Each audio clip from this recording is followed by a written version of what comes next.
machine, finding a footprint that looks extremely familiar.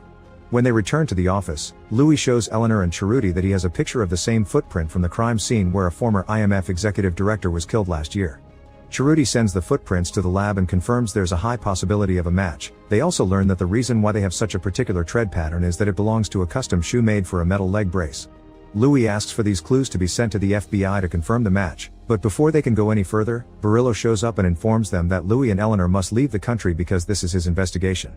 Unfortunately, there's nothing Cerruti can do to help because Barillo had authorization from their Interpol superiors.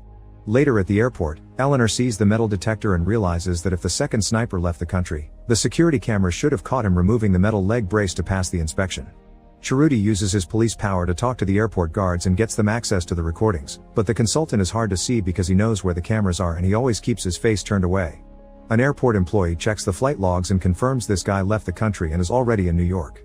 Louis and Eleanor travel to New York too, where a captain from the NYPD assigns detectives Ward and Ornelas to help them. They have some clip shots of the consultant moving through customs, finally allowing them to see his face, and the ID he used is attached to a dead address. They think he lives in the city though, because a guy from FBL Impressions called and confirmed the footprints match. That brace tread pattern is exclusive to shoes produced here in New York and they have the name of the doctor that sells them.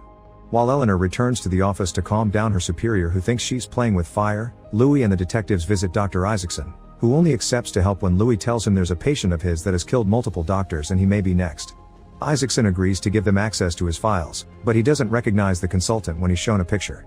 Meanwhile, Jonas gets a call from Wexler and the others, who warn him about Louis and Eleanor being on the right trail. Jonas doesn't want to pause the negotiations with the Calvini brothers, so he agrees getting rid of the consultant is their best choice to get the Interpol off their backs. After working all night, Ward finds a file belonging to some Gabriel Hansen, who Isaacson doesn't recognize because he was a patient handled by